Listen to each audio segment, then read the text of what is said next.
ನಮಸ್ಕಾರ ಸ್ನೇಹಿತರೆ, Brinda official YouTube ಚಾನಲ್ಗೆ ಸ್ವಾಗತ. ದಿನಕ್ಕೊಂದು ಆ್ಯಪಲ್ ತಿಂದರೆ ಡಾಕ್ಟರ್ ಹತ್ತಿರ ಹೋಗುವ ಅಗತ್ಯವೇ ಇಲ್ಲ ಅಂತ ನಾವೆಲ್ಲ ಕೇಳಿರ್ತೀವಿ. ಆದರೆ ಅದೇ ಆ್ಯಪಲ್ ಮಧ್ಯದಲ್ಲಿರೋ ಚಿಕ್ಕ ಚಿಕ್ಕ ಬೀಜಗಳು ನಮ್ಮ ಪ್ರಾಣಕ್ಕೆ ಕಂಟಕವಾಗಬಹುದು ಅಂದರೆ ನೀವು ನಂಬ್ತೀರಾ? ಆ್ಯಪಲ್ ಬೀಜ ತಿಂದರೆ ಮನುಷ್ಯ ಸಾಯ್ತಾನ? ಈ ವಿಷಯದ ಬಗ್ಗೆ ಸೋಷಿಯಲ್ ಮೀಡಿಯಾದಲ್ಲಿ ಸಾಕಷ್ಟು ವದಂತಿಗಳಿವೆ. ಇದರ ಹಿಂದಿರೋ ನಿಜವಾದ ಸೈನ್ಸ್ ಏನು? ಈ ವಿಡಿಯೋದಲ್ಲಿ ಪೂರ್ತಿಯಾಗಿ ತಿಳಿದುಕೊಳ್ಳೋಣ. ನಿಜ ಹೇಳಬೇಕು ಅಂದರೆ ಆ್ಯಪಲ್ ಬೀಜದಲ್ಲಿ ಒಂದು ರಾಸಾಯನಿಕ ಕಾಂಪೌಂಡ್ ಇರುತ್ತೆ. ಅದರ ಹೆಸರು ಅಮಿಗ್ಡಾಲಿನ್. ಇದು ಗಿಡಗಳು ತಮ್ಮ ಬೀಜವನ್ನು ಪ್ರಾಣಿಗಳು ತಿನ್ನದಿರಲಿ ಎಂದು ಮಾಡಿಕೊಳ್ಳುವ ಒಂದು ನೈಸರ್ಗಿಕ ರಕ್ಷಣೆ. ನೀವು ಈ ಆ್ಯಪಲ್ ಬೀಜವನ್ನು ಕಚ್ಚಿ ತಿಂದಾಗ ಈ ಅಮಿಗ್ಡಾಲಿನ್ ನಮ್ಮ ಹೊಟ್ಟೆಯಲ್ಲಿರೋ ಎಂಜೈಮ್ಸ್ ಜೊತೆ ರಿಯಾಕ್ಟ್ ಆಗಿ ಹೈಡ್ರೋಜನ್ ಸೈನೈಡ್ ಅನ್ನು ಉತ್ಪತ್ತಿ ಮಾಡುತ್ತೆ. ಸೈನೈಡ್ ಎಷ್ಟು ಅಪಾಯಕಾರಿ ವಿಷ ಅಂತ ನಮಗೆಲ್ಲ ಗೊತ್ತೇ ಇದೆ. ಹಾಗಾದರೆ ನಾನು ನಿನ್ನೆ ತಾನೇ 2-3 ಬೀಜ ನುಂಗಿದ್ದೆ, ನನಗೇನೂ ಆಗಿಲ್ವಲ್ಲ ಅಂತ ನಿಮಗೆ ಅನುಮಾನ ಬರಬಹುದು. ಆದರೆ ಕಾರಣ ಆ್ಯಪಲ್ ಬೀಜದ ಮೇಲಿರೋ ಗಟ್ಟಿ ಸಿಪ್ಪೆ.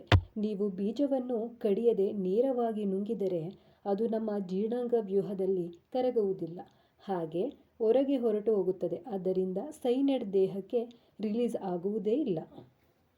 ಒಂದು ವೇಳೆ ಬೀಜವನ್ನು ಕಚ್ಚಿ ತಿಂದರೂ ಅಪಾಯವಾಗಬೇಕೆಂದರೆ ಎಷ್ಟು ಬೀಜ ತಿನ್ನಬೇಕು ಗೊತ್ತಾ?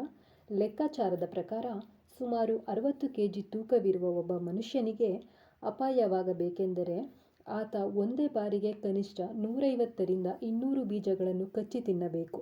ಒಂದು ಆ್ಯಪಲ್ನಲ್ಲಿ 8ರಿಂದ 10 ಬೀಜಗಳಿರುತ್ತವೆ. ಅಂದರೆ ನೀವು ಒಮ್ಮೆಲೆ 18ರಿಂದ 20 ಆ್ಯಪಲ್ ಬೀಜಗಳನ್ನು ಕಚ್ಚಿ ತಿಂದರೆ ಮಾತ್ರ ಅದು ಪ್ರಾಣಾಂತಕವಾಗುತ್ತದೆ. ಅಪ್ಪಿತಪ್ಪಿ 1-2 ಬೀಜ ಕಚ್ಚಿ ತಿಂದರೂ ನಮ್ಮ ಲಿವರ್ ಆ ಸೈನೈಡ್ ಅನ್ನು ಸುಲಭವಾಗಿ ಡಿಟಾಕ್ಸ್ ಮಾಡುತ್ತೆ. ಆದರೆ ನೆನಪಿಡಿ, ಸಣ್ಣ ಮಕ್ಕಳು ಮತ್ತು ನಾಯಿ ಬೆಕ್ಕುಗಳ ದೇಹದ ತೂಕ ತುಂಬ ಕಡಿಮೆ ಇರುತ್ತೆ. ಹಾಗಾಗಿ ಅವರಿಗೆ ಈ ಬೀಜಗಳು ಹೆಚ್ಚು ಹಾನಿಕಾರಕ. ಮಕ್ಕಳಿಗೆ ಆ್ಯಪಲ್ ಕೊಡುವಾಗ ಬೀಜಗಳನ್ನು ತೆಗೆದು ಕೊಡುವುದು ಒಳ್ಳೆಯ ಅಭ್ಯಾಸ. ಸೊ ಫೈನಲ್ ಆಗಿ ಹೇಳಬೇಕಂದ್ರೆ ಆ್ಯಪಲ್ ತಿನ್ನುವುದು ಆರೋಗ್ಯಕ್ಕೆ ತುಂಬ ಒಳ್ಳೆಯದು. ಬೀಜವನ್ನು ನೋಡಿ ಭಯಪಡುವ ಅಗತ್ಯವಿಲ್ಲ. ಅಕಸ್ಮಾತ್ 1-2 ಬೀಜ ಹೊಟ್ಟೆಗೆ ಹೋದರೂ ಕೂಲಾಗಿರಿ. ಈ ಮಾಹಿತಿ ಇಷ್ಟವಾದರೆ ವಿಡಿಯೋ ಲೈಕ್ ಮಾಡಿ, ನಿಮ್ಮ ಫ್ರೆಂಡ್ಸ್ ಜೊತೆ ಶೇರ್ ಮಾಡಿ ಆ್ಯಂಡ್ ಚಾನಲ್ಗೆ ಸಬ್ಸ್ಕ್ರೈಬ್ ಆಗಿ.